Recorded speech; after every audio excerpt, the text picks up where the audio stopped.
Nashville. Even as the National Rifle Association has been consumed by relentless and increasingly public infighting, Wayne LaPierre has maintained a firm grip on its leadership. Now one of the gun group's major benefactors says he is preparing to lead an insurgency among wealthy contributors to oust Mr. LaPierre as chief executive, along with his senior leadership team. Such a rebellion would represent a troublesome new threat to Mr. LaPierre, as his organization's finances and vaunted political machine are being strained amid a host of legal battles, most notably the New York attorney Hainatallah's investigation into its tax-exempt status.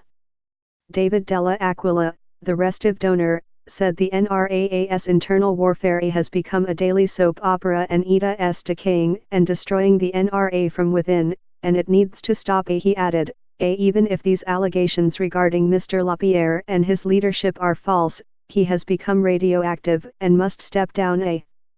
Until that happens, Mr. Della Aquila, a retired technology consultant who has given roughly $100,000 to the N.R.A. in cash and gifts, said he would suspend donations, including his pledge of the bulk of an estate worth several $1,000,000. He said he was among a network of wealthy N.R.A. donors who would cumulatively withhold more than $134 million in pledges, much of it earmarked years in advance through estate planning, and would soon give the gun group's board a list of demands for reform. That dollar figure could not be verified, however, and Mr. Della Aquila declined to provide a list of the other donors, who he said were not ready to go public.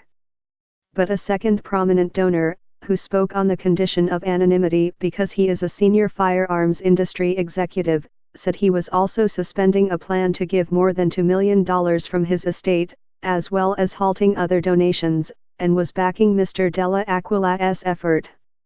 The donors are rebelling, the executive said, adding that he believed that the leadership turmoil was helping to destroy, temporarily, the strength of the N.R.A. as one of the strongest lobbying groups. The extent of any rebellion is difficult to discern, and the N.R.A. insisted it still had the firm backing of its donor base. Mr. LaPierre has also retained the support of the N.R.A.'s 76-member board, with fewer than a handful of public defections, and it would take a 2/3 vote to oust him. But there have been signs of wavering grassroots support, including a recent announcement by Greg Kinman, a gun enthusiast with more than 4 million followers on YouTube, that he was cutting ties with the N.R.A. The turmoil of recent months has already stoked fear among some Republicans that the N.R.A.'s political potency could be blunted heading into the 2020 elections.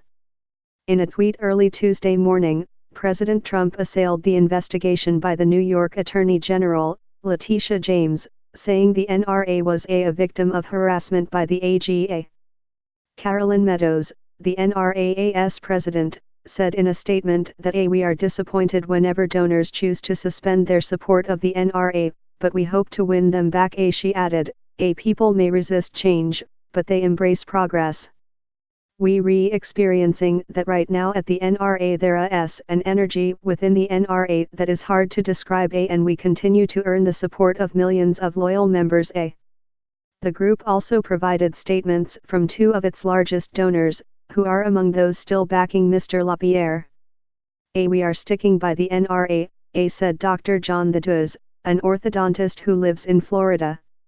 They are the #1 fighter for freedom. John and Barbara Rumpel, Florida-based donors who have put their real estate in a trust to benefit the N.R.A., said they support what Wayne and his team are doing. They added, getting through this New York issue is the top priority for the N.R.A., and they are working like heck to fight these malicious attacks. The support of donors and the enthusiasm among N.R.A. members will be a crucial test for Mr. LaPierre, who has led the organization for more than 2 decades.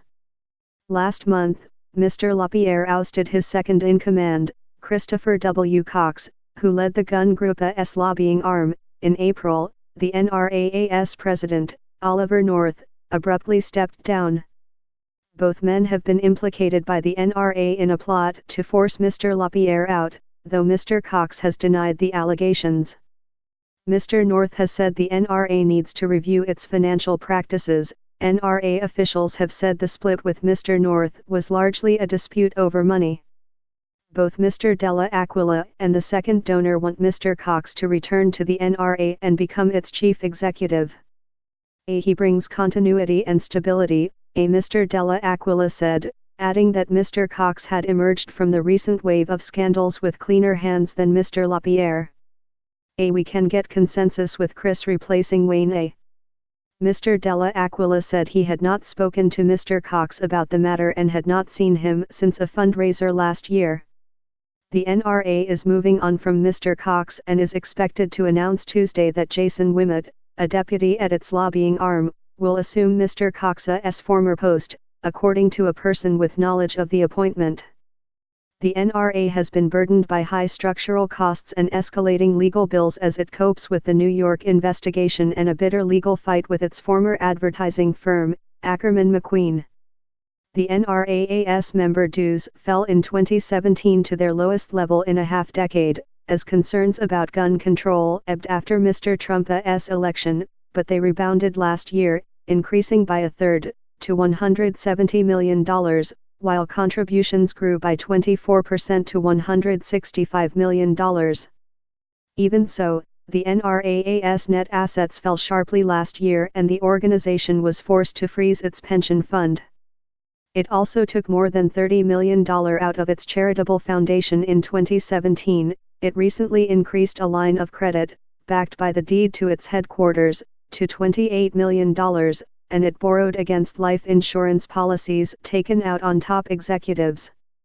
An avid hunter, Mr. Della Aquila, 58, was interviewed at his house in Nashville, sitting in front of a large stuffed black bear. He played offensive lineman for a year at Princeton before injuries ended his football career, and he once was featured in the Baltimore Sun for eating 2 48-ounce steaks in one sitting at a Shola's steakhouse. He's been a member of the N.R.A. for about 2 decades, and considers himself a true believer.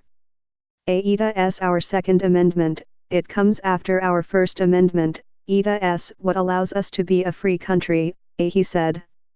Mr. Della Aquila was listed in an N.R.A. publication as having pledged more than $1 million, making him one of a small number of contributors at that level. He belongs to the Charlton Heston Ambassadors, a group for those who make large pledges of support, named for the actor and former N.R.A. president. In a series of interviews and emails, Mr. Della Aquila cited numerous concerns. He was troubled that a former N.R.A. president, David Keene, had been caught up in an investigation over his ties to Maria Butina, the Russian who pleaded guilty to conspiring to act as a foreign agent. He was disturbed after the New York Times reported this year that Tyler Schropp, a senior N.R.A. executive, had an interest in an outside company that had received $18 million from the N.R.A. He was also dismayed by a recent New Yorker story tying the N.R.A.'s former longtime chief financial officer to allegations of embezzlement at a previous job. I don't know if these stories are true or not true, he said. My number one concern, frankly only concern, is that our Second Amendment rights are preserved and the optics of negativity that are directly harming the N.R.A. institution ceases. Mr. Della Aquila said he had approached high-ranking N.R.A. officials to express his dissatisfaction as recently as April, when the N.R.A. held its annual convention in Indianapolis, but was not satisfied by their responses. And he said the board had recently been removing critics of Mr. LaPierre from key oversight committees. I decided the best way to be effective is to start a grassroots effort to demand from the N.R.A. leadership accountability as well as transparency, he said. His demands include the resignation of Mr. LaPierre and his senior leadership in time to put in a new team for the 2020 elections. In addition to Mr. Cox's return, he wants Alan West, an N.R.A. board member and former Tea Party congressman opposed to Mr. LaPierre, installed as the group's president. Some of Mr. Della Aquila's demands echo those of Mr. West and others. He would also shrink the board to 30 members from 76, stop paying consulting fees to board members, dismiss the N.R.A.'s accounting firm, RSM, remove past presidents from the board, and cut costs by holding meetings in central locations. He lamented that an upcoming board meeting was to be held in Alaska, What are the optics of that, he said. Ita s negative. Ita s self-inflicted, he adding that the N.R.A. could find board members who would do this for free, and it keeps us clean in the liberal papers.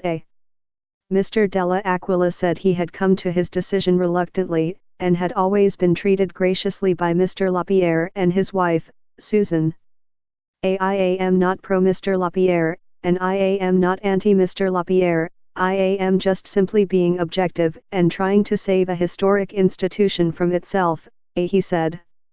Right or wrong, the buck stops with Mr. Lapierre, because this occurred underneath his leadership, and he is ultimately accountable.